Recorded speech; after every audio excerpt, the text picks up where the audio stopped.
I'm Angela, 36, and after a decade of grinding as an event planner, I finally bought my dream vacation home, a sleek beachfront retreat in Cannon Beach, Oregon. It was my sanctuary, my proof that hard work pays off. So when my sister Brittany, 28, begged to use it for a week to shoot a promo video, I said yes against every gut instinct. I came back to a nightmare: $25,000 in damaged, torn sofas, shattered art, my grandmother's heirloom table scorched beyond repair. But the real gut punch. My mom Shirley shrugged it off, saying, "Brittany's just chasing her dreams, Angela. You can handle this." That betrayal lit a fire in me. I wasn't just cleaning up Brittany's mess, I was done being the family doormat. What I did next, sending mom that bill, flipped our family upside down in ways they never saw coming. Before I share how my entitled family faced the consequences, tell me where you're watching from and hit subscribe if you've ever had to confront family who took you for granted. Growing up in Portland, Oregon, I was the kid who had to figure things out fast. By 15, I was bussing tables at a diner after school, saving every penny for college while my friends hit the mall. My sister Brittany, 8 years younger, got a different deal. When she was 6 and spilled nail polish on my favorite jacket, Mom Shirley laughed it off, saying, "She's just being creative." At 10, Brittany borrowed my bike and crashed it into a fence. Dad Howard just shrugged. "Kids make mistakes." That set the tone early. I was the responsible one, and Brittany could do no wrong. Our family wasn't rich. Mom was a nurse. Dad managed an auto shop, but they always had enough to bail Brittany out. Me, I learned to fend for myself. In high school, I juggled honor classes and 2 part-time jobs, determined to make something of my life. Brittany, meanwhile, coasted through, charming her way out of trouble. Teachers loved her smile. Mom loved her free spirit. I didn't hate her, but the double standards stung. Like when I saved for months to buy a camera at 17, only for Brittany to play with it and break the lens. Mom's response: "You're strong, Angela. You'll get another." I did, but I worked overtime to replace it. After graduating from the University of Oregon with a degree in hospitality, I moved to Seattle for an entry-level job at an event planning firm. Those early years were brutal: long hours, picky clients, and a shoebox apartment I could barely afford. I'd plan weddings and corporate galas until midnight, then crash on a second-hand couch, dreaming of a life I could call my own. By 28, I'd clawed my way to senior planner, managing million-dollar events for tech startups. The pay was good, but I had bigger plans. Since I was a kid, I'd wanted a place to escape, somewhere that was mine. I spent years scrolling real estate sites, driving up the Oregon coast on weekends looking for the perfect spot. At 33, I founded a modern beachfront home in Cannon Beach with floor-to-ceiling windows and a deck overlooking the Pacific. It wasn't just a house, it was my victory. I'd poured my heart into it, picking every detail: custom leather sofas, abstract art on the walls, a dining table carved from reclaimed wood that reminded me of my grandmother's stories. I even planted a small garden with lavender and seagrass, a nod to the Oregon coast I loved. Every time I walked through that door, I felt like I'd made it, proof I didn't need anyone to hand me anything. Brittany's life looked different. At 28, she was working retail at a boutique in Portland, posting selfies and outfit reels on Instagram, chasing likes and sponsorships. She still lived in Mom's basement rent-free while Mom covered her phone bill and car insurance. Brittany wasn't lazy, she had charm and hustle, but she quit anything that got too hard. She'd tried blogging, modeling, even a stint as a barista, but nothing stuck. Mom always had her back, saying, "Brittany's finding her path." Dad nodded along, avoiding conflict. I didn't mind helping her now and then, lending her my old laptop for a content creation phase, or spotting her cash for gas. But her lack of accountability grated on me. Last spring, things shifted. Mom and Dad retired, moving to a smaller condo in Portland to stretch their savings. Brittany's retail job wasn't cutting it, and with Mom's wallet tighter, she started calling me more. "Hey sis, can you help with my car payment?" she'd text, or, "Any chance you've got an extra 100? I brushed it off, telling myself, family helps family. but the calls kept coming, each one a little bolder. Then, during a Sunday brunch at Mom's condo, me footing the bill as usual, Brittany dropped her latest idea. "I'm pitching a promo video to this fashion brand," she announced, sipping the mimosa I'd paid for. "It could be my big break, Angela. Your beach house would be the perfect backdrop." Mom's eyes lit up. "That's brilliant. You barely use it in spring anyway." My stomach twisted. That house was my haven, not a film set. Brittany had a history last year. She'd borrowed my apartment for a weekend and left wine stains on my rug.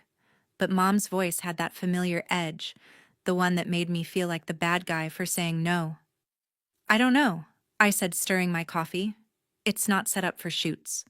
And I've got rules. No crowds. No mess." Brittany rolled her eyes. "Relax, sis. It's just me and a couple friends. We'll be super careful." Dad, silent as usual, just sipped his juice. Mom leaned in, her tone soft but firm. "Angela, it's family. You've got so much, share a little." That line hit hard. It always did. Against my better judgment, I nodded, feeling the weight of their expectations settle in. I spent the next few days second-guessing myself. Brittany texted constantly, "Can you stock the fridge? Oh, and check the Wi-Fi." I reminded her I'd left a guidebook with every detail: how to work the smart lights, where the spare keys were, the neighbor's number for emergencies. "That's a lot to read," she replied. "Can't you just show me when I get there?" It meant driving 4 hours from Seattle after a 12-hour workday, but I agreed, telling myself it was one weekend. Deep down, I knew better. Brittany's promises were as solid as sand, and I was about to learn that the hard way. I drove down to Cannon Beach that Thursday night, exhausted from a 12-hour workday in Seattle, to prep the house for Brittany. My beachfront retreat was my pride, every detail perfect, from the custom leather sofas to the abstract art I'd spent years collecting. I wasn't thrilled about her using it, but I wanted to trust her. I stocked the fridge with her favorite snacks, set out fresh towels, and even left a bottle of wine as a gesture. Before heading back, I walked her through everything Friday morning. "Brittany, this place is quiet," I said, pointing to the serene ocean view. "No crowds, no loud music, respect the neighbors." I showed her the smart lights, the alarm code, and the guidebook I'd made, covering every detail. "Don't mess this up, okay?" She barely glanced up from her phone. "Got it, sis. Chill, I'm not throwing a rave." Her smirk should have been my warning, but I pushed it aside, rushing to catch my flight to Chicago for a client event. Friday night around 10 p.m., my phone buzzed. It was Marilyn Todd, my neighbor down the road. "Angela, there's music blaring from your place," she texted. "Sounds like a party. Is that okay?" My stomach dropped. I called Brittany straight to voicemail. I texted her, "Turn it down now. You promised." No reply. I fired off an apology to Marilyn, promising I'd handle it. By midnight, she texted again.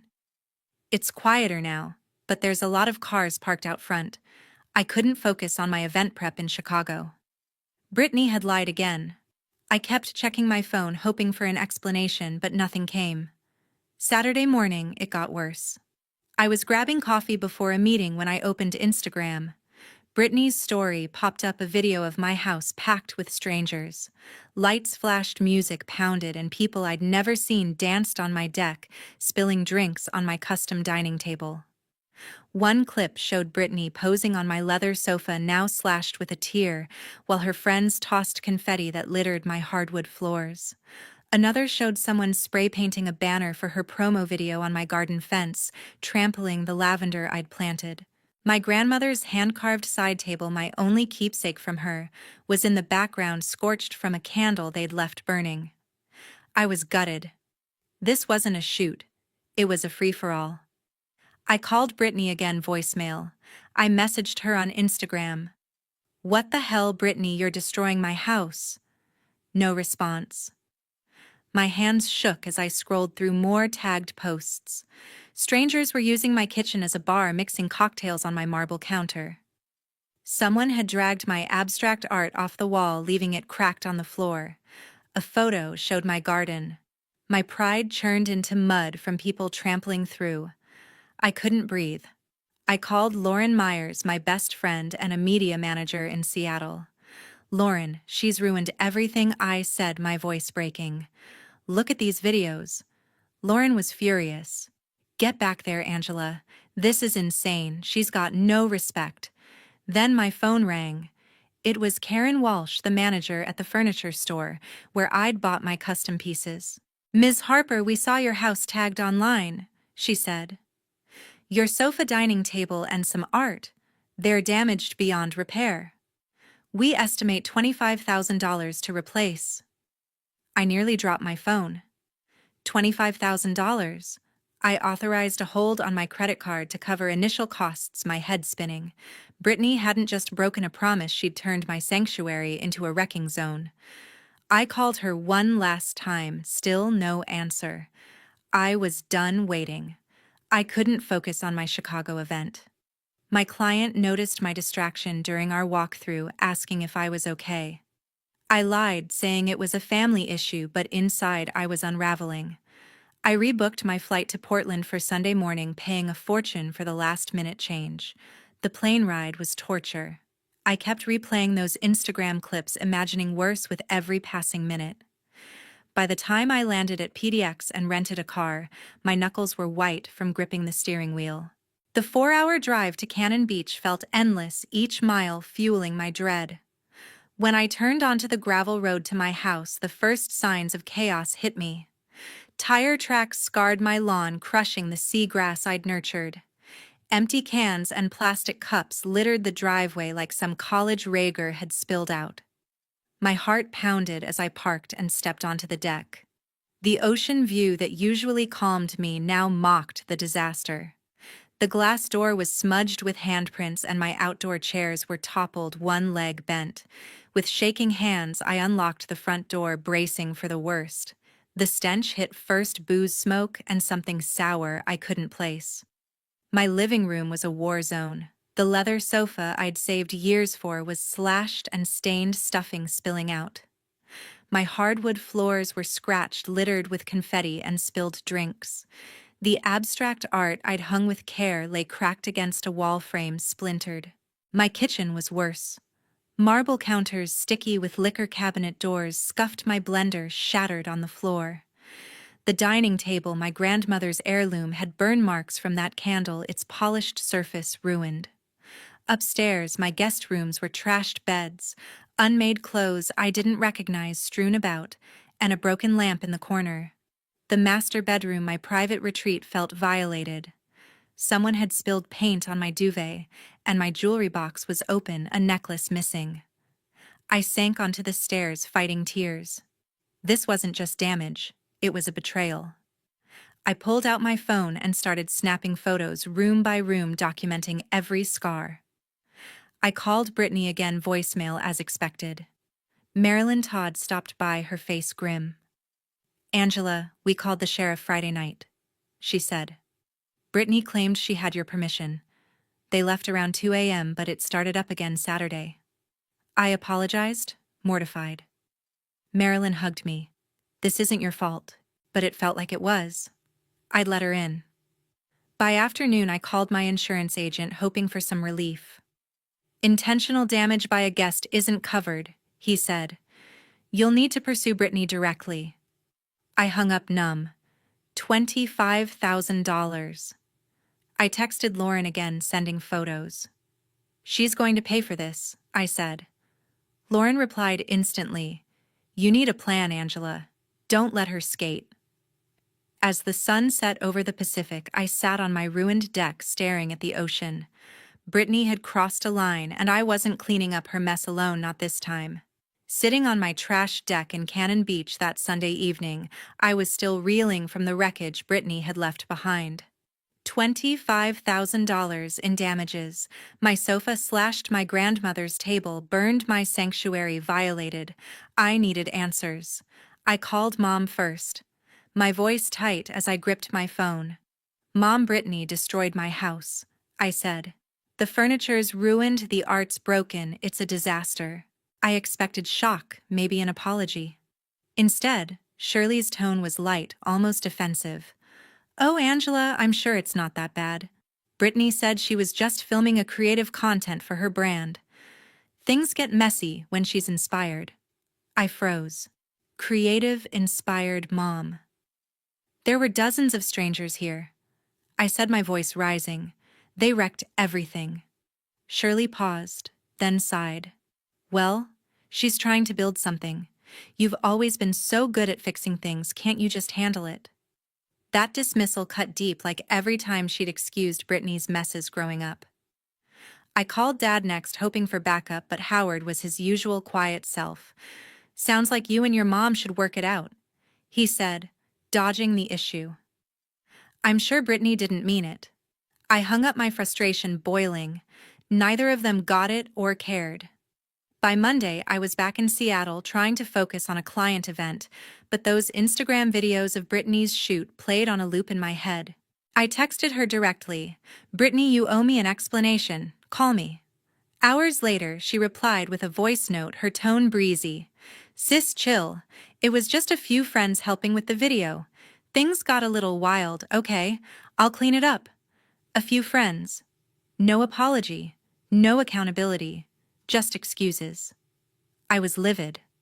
I needed perspective, so I called Lauren Myers. Over drinks at her place, I showed her the photos. My torn sofa, cracked art-scorched heirloom table. "Lauren, they're acting like I'm overreacting," I said, my voice cracking. Lauren slammed her glass down. "Angela, this is outrageous. Brittany trashed your home and your mom's enabling her. You can't let them skate on this. You need to make them pay." Her words lit a spark. I wasn't just angry, I was done being the family fixer. Lauren suggested I talk to a lawyer to understand my options. "Get the facts," she said. Then hit them where it hurts. The next day, I met Daniel Hayes, an attorney who specialized in property disputes, at his office in downtown Seattle. I brought my photos, the furniture store's estimate, and screenshots of Brittany's Instagram posts. "Daniel, can I hold her accountable?" I asked. He flipped through the evidence, nodding. "Since Brittany was an authorized guest, she's liable for damages caused by her or her invitees," he said. "Your parents aren't legally responsible, but if Brittany can't pay, you'd need to pursue her directly." I left his office with a plan. Brittany was going to face consequences one way or another. That night, I sat at my laptop and drafted an email to Mom, Dad, and Brittany. I kept it professional, like I was planning a client event. On March 16, my Cannon Beach property sustained $25,000 in damages during Brittany's stay, I wrote. Attached are photos, contractor estimates, and a furniture replacement quote. I expect full compensation within 30 days. I included Daniel's contact info for further discussion and hit send, my heart pounding. I wasn't just asking, I was demanding. The responses trickled in. Brittany texted first. "You're joking." "Right, I'm not paying that." Mom called the next morning, her voice sharp. "Angela, this is ridiculous. You're blowing this out of proportion.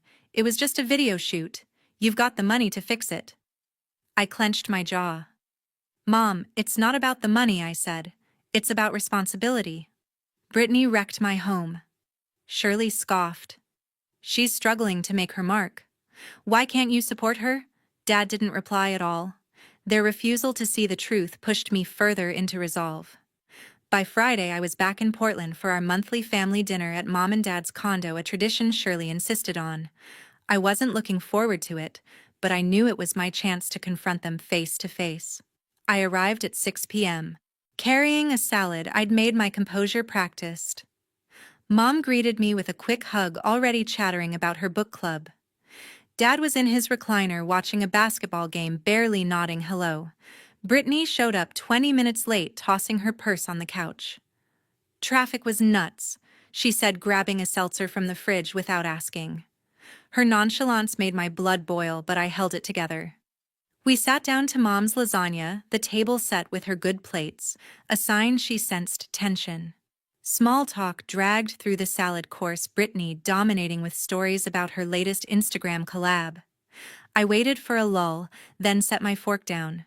"We need to talk about the beach house," I said, looking at Brittany. The damages are $25,000. I sent you the estimate. Silence hit the table like a brick. Brittany rolled her eyes. Here we go, she muttered, reaching for bread. It was a shoot, Angela. Things happen. Things happen. I said, my voice steady but sharp. You invited strangers who slashed my sofa, burned my grandmother's table, and trashed my garden. That's not things happen, that's reckless. Mom jumped in before Brittany could respond. Angela, you're making this sound so malicious. Brittany was creating art. You've always been so hard on her. I stared at her, stunned. Mom, you saw the photos, I said. This wasn't art. It was destruction. Dad cleared his throat. Now, Angela, you've got insurance, don't you? This seems like a lot of fuss. I took a deep breath, keeping my cool. Insurance won't cover it, I said. Brittany's liable. She invited those people? Brittany snorted, leaning back. Liable? What is this, a courtroom? It was a party vibe for the video, not some crime. Her defiance snapped something in me. You call wrecking my home a vibe, I said, my voice rising. I worked years for that place, Brittany. You don't get to shrug this off. Mom reached for my hand, her tone softening. Sweetheart, we know you're upset, but with your career, this isn't a big deal. Right, Brittany's trying to build her future. The implication that my success somehow justified Brittany's actions felt like a slap. Dad leaned forward, finally engaging. Let's not escalate this, he said. You've always been the responsible one, Angela. We didn't make a stink when Brittany scratched your car at 16. I couldn't believe it. That's completely different, I said, my voice shaking. I was a kid and I paid for the repairs myself. Brittany's 28, she needs to own this. Brittany smirked, twirling her fork. Not everyone's obsessed with being perfect like you, Angela. Some of us want to live a little. Her accusation that I was jealous of her carefree life pushed me to the edge. The argument spiraled from there. Mom cycled through defenses. Brittany was finding herself. I was too materialistic. Dad suggested I was overreacting because I didn't have kids to put things in perspective. Brittany alternated between playing victim and tossing barbs, claiming I'd always resented her spark. Nobody acknowledged the core issue. Brittany had destroyed my property and they expected me to eat the cost. I stood folding my napkin. I sent you the bill, I said, my voice calm but firm. This isn't negotiable. Mom's eyes welled up. You're tearing us apart over money, she said. I looked at her, then Brittany, then Dad. It's not about money, I said. It's about respect. I left the condo, my heart heavy but my resolve stronger. Back in Seattle, I called Lauren to debrief. They're delusional, I said. They think I'll just pay for it. Lauren was blunt. Then make it real for them, Angela. They won't change until they feel it. She was right. That dinner wasn't the end, it was the start of a fight I was ready to finish. After that disastrous family dinner in Portland, I was done with excuses. Brittany had wrecked my Cannon Beach retreat, racking up $25,000 in damages, and Mom was still defending her. I wasn't letting this slide. Back in Seattle, I called Lauren Myers, my best friend, to strategize. Lauren, they think I'll just pay for it, I said, pacing my apartment. I need to make this real. Lauren was all in. Hit them with hard proof, Angela, she said. Get every detail, estimates, photos, legal backup. Then make it public if they don't budge. Her words fueled me. I wasn't just fighting for my house. I was fighting for respect. I spent the next week building my case like I was planning a high-stakes event.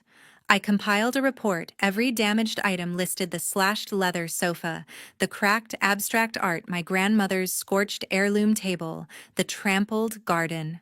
I included receipts from my furniture store, photos of the wreckage, and a contractor's estimate for repairs, all totaling $25,000. I called Daniel Hayes, the attorney I'd met, to double-check my approach. Your documentation is solid, Daniel said. Brittany's liable as your guest. Include a demand letter with clear payment terms, 30 days, no negotiation. I drafted the letter that night, keeping it cold and professional. Due to damages caused on March 15, 16, Brittany Harper is responsible for $25,000. Payment is due by April 15th. Failure to comply will result in legal action. I attached the report and saved it as a PDF ready to present. Lauren pushed me further. They won't take it seriously unless you show you mean business, she said over coffee.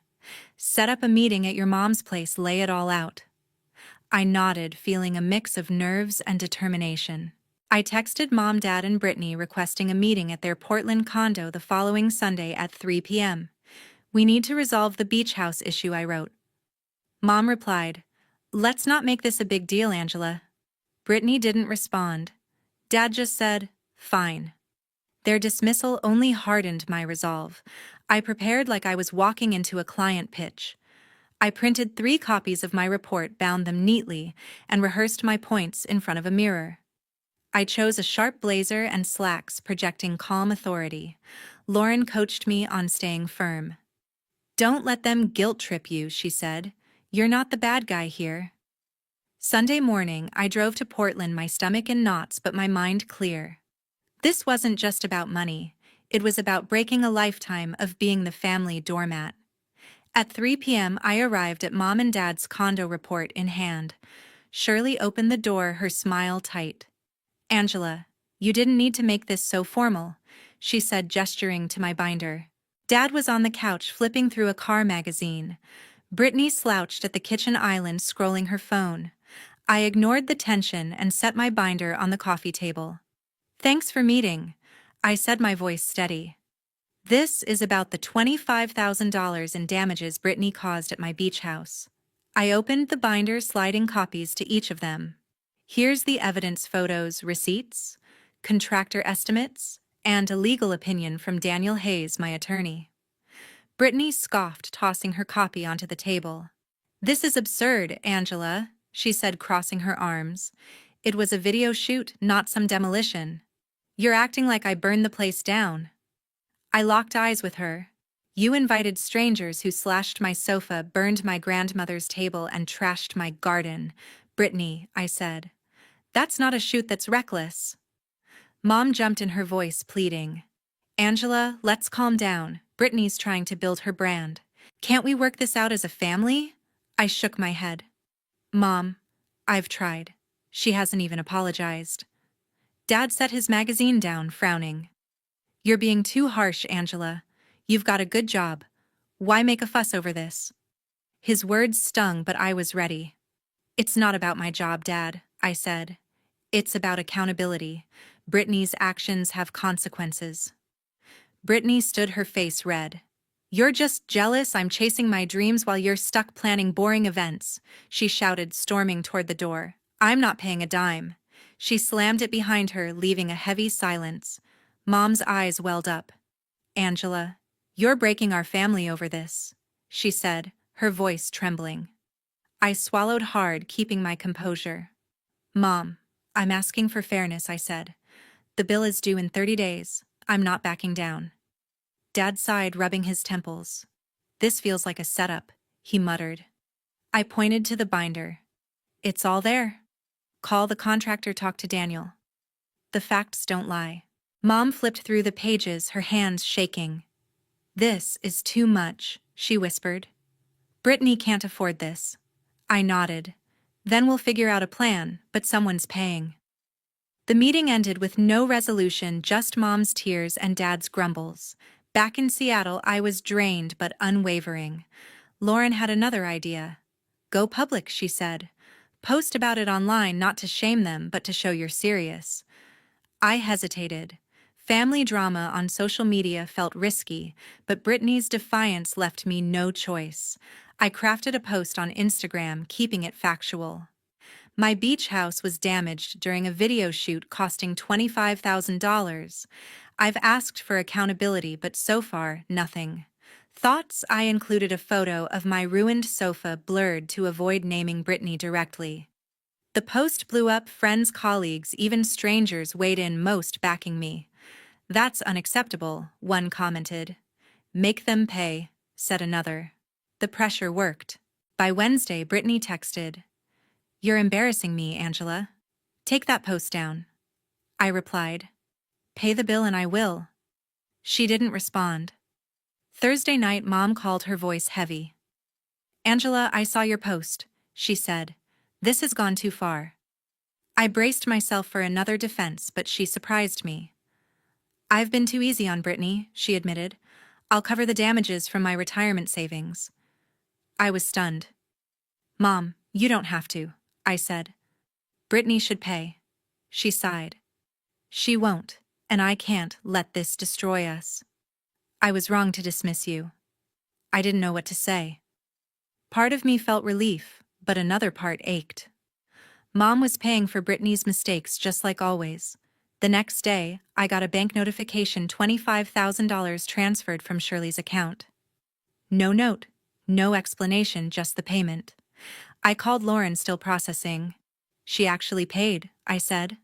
"But Brittany's off the hook again." Lauren was firm. "You made your point, Angela," she said. "They know you're not playing now." I stared at the photos of my wrecked house, a mix of anger and resolve settling in.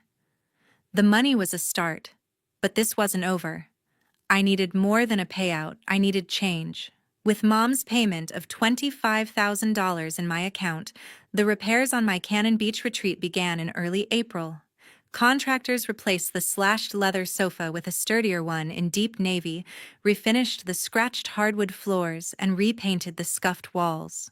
My garden, once a muddy mess, was replanted with fresh lavender and seagrass. The abstract art was swapped for new pieces, bold but practical. My grandmother's heirloom table, scarred by Brittany's candle, was restored by a local craftsman. Marilyn Todd recommended its burn marks sanded into a subtle patina that gave it character. By June, the house looked better than before, stronger somehow. But it didn't feel the same. It wasn't just my sanctuary anymore. It was a battleground I'd fought to reclaim. I decided to rent out the guest rooms to vacationers, turning my loss into income. It wasn't about the money, it was about moving forward. The repairs weren't the only thing I was rebuilding. After that Instagram post went viral, I couldn't stop thinking about the comments, strangers sharing their own stories of family betrayal, of being taken for granted. It hit me, I wasn't alone. Lauren Myers, my best friend, saw it too. "You should write about this, Angela," she said over wine one night. "Not just the house, everything. The boundaries, the drama, the growth." I laughed it off at first, but the idea stuck. In July, I started a blog setting boundaries, pouring out my journey, Brittany's wreckage, Mom's dismissal, my fight for respect. I wrote about the guilt of standing up to family, the fear of being the bad guy, and the freedom of owning my worth. The response was overwhelming. Readers emailed me their stories, siblings who'd borrowed money and never repaid, parents who played favorites. My posts hit thousands of views, and I felt a purpose I hadn't expected. This wasn't just my story anymore, it was theirs too. My relationship with Mom started to shift slowly. In August, she called asking to meet for lunch at a cafe halfway between Portland and Seattle. I braced for another defense of Brittany, but Shirley surprised me. She looked tired, her usual sparkle dimmed. "Angela, I've been thinking," she said, stirring her tea. "I failed you by always protecting Brittany. I thought I was helping her, but I hurt you." Her words hit hard. I'd waited years to hear them. "Mom, I just wanted you to see me," I said, my voice catching. "I worked so hard and it felt like you didn't care." She reached for my hand, eyes wet. "I care," she said. "I'm sorry. It wasn't perfect, but it was a start." We didn't hug or cry like in the movies, but we talked, really talked, for the first time in years. Brittany was a different story. She stayed distant, her texts short and rare. I saw her Instagram, new outfits, new collabs, no hint of remorse. But in September, a message popped up. "Hey sis, sorry about the house. I didn't mean for it to go that far. It was small. No grand apology, but it was something." I didn't reply right away, I wasn't ready. Lauren said it was progress, but I wasn't so sure. Brittany had a long way to go, and I wasn't holding my breath. Still, that text lingered a crack in her usual defiance. Dad Howard took his own approach. One Saturday in October, he showed up at my beach house unannounced, his pickup truck parked crooked in the driveway. He carried a framed painting, a seascape, waves crashing under a gray sky painted by him. "Thought your place could use this," he muttered, setting it by the new sofa. Dad wasn't big on words, but his hobby was art, and this was no small gesture. "Thanks, Dad," I said, my throat tight. He wandered the house, inspecting the repairs, nodding quietly. "Looks good," he said before leaving. That painting now hangs in my living room, a silent bridge between us. Professionally, I was thriving. Standing up to my family gave me a new edge at work. In November, I pitched a massive corporate event to a tech giant, facing down their pushy CEO with a confidence I hadn't had before. "This is our plan, and it's non-negotiable," I said, echoing the resolve I'd found with Brittany. They signed the contract, and my boss gave me a raise. That strength spilled into my personal life too. I started dating Ryan, a graphic designer who respected my boundaries instead of testing them. For the first time, I wasn't trying to fix someone else, I was building something real. The beach house itself transformed. Renting it out brought new energy. Guests left glowing reviews calling it cozy yet modern. I hosted friends there too, like Lauren and my colleague, Laura Mitchell, for wine nights on the deck. Marilyn Todd and her husband became regular visitors, sharing stories over coffee. The house wasn't just a symbol of my fight anymore. It was a place of connection, of life. I still felt the sting of Brittany's betrayal when I saw that heirloom table, but it didn't define the space or me. Thanksgiving marked a turning point. Mom hosted at the condo, and for the first time in months, we all sat together. Me, Brittany, Mom, Dad. Shirley cooked her usual spread, but she didn't play the martyr about it. Dad asked about my blog, a rare show of interest. Brittany brought a store-bought pie, showing up on time, a small miracle. She was quieter, less defensive, though we didn't talk about the house. I caught her glancing at me during dinner like she wanted to say more, but didn't. I didn't push. Small steps were enough for now. The next morning, Mom joined me on the condo's balcony, wrapped in a scarf against the November chill.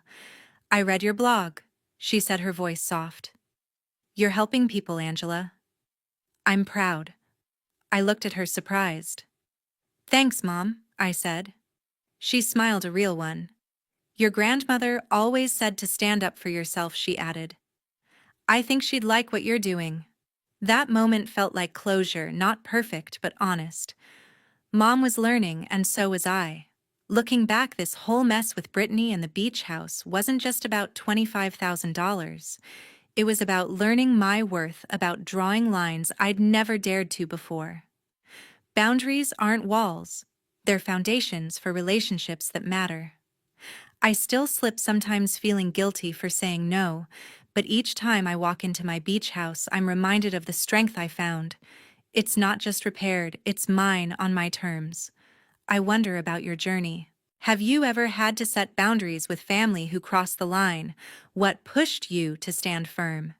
Share your story below. Knowing we're not alone makes all the difference. If this resonated, hit like and subscribe for more real talk about family boundaries and finding your voice. Thanks for being here. Let's keep this conversation going.